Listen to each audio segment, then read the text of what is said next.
সাইয়্যিদুল ইস্তিগফার, ক্ষমা চাওয়ার সবচেয়ে শ্রেষ্ঠ ভাষা। আল্লাহুম্মা আনতা রব্বি। কত মধুময়, কত অর্থবহ, কত ঈমান জাগানিয়া, কত আপনার ঈমানি স্বাদ জাগ্রত করার মতো একটা দোয়া। আল্লাহুম্মা আনতা রব্বি, আল্লাহ আপনি আমার রব, আপনি আমার পালনকর্তা।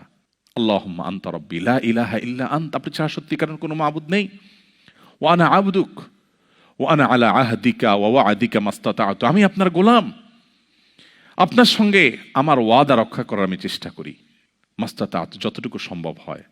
আউযু বিকা মিন শাররি মা সানাত, আল্লাহ যে অপকর্ম আমি করে ফেলেছি, যে গুনাহ আমি করে ফেলেছি, এই গুনাহের যে ক্ষতি, এটা থেকে আমি আপনার কাছে পানা চাই, আমাকে যেন জাহান্নাম গ্রাস না করে, এই গুনাহের ফলে দুনিয়া যেন আমার ক্ষতি না করে। আউযু বিকা মিন শাররি মা সানাত আবুউ লাকা বিনি'মাতিকা আলাই, আল্লাহ আপনি কত নেয়ামত দিয়েছেন আমাকে, কত মানুষ কত কষ্টে আছে, আমাকে কত সুন্দর লাইফ আপনি দিয়েছেন। ওয়া আবুউ লাকা বিযামবি, এত ভালো লাইফ দেওয়ার পরও আমি আপনার নাফরমানি করেছি, সেটাও আমি স্বীকার করি। ফাগফিরলি, অতএব আপনি আমাকে ক্ষমা করে দিন। ফাইন্নাহু লা ইয়াগফিরুয যুনুবা ইল্লা আনত, কারণ আপনি ছাড়া আর কেউ ক্ষমা করে না।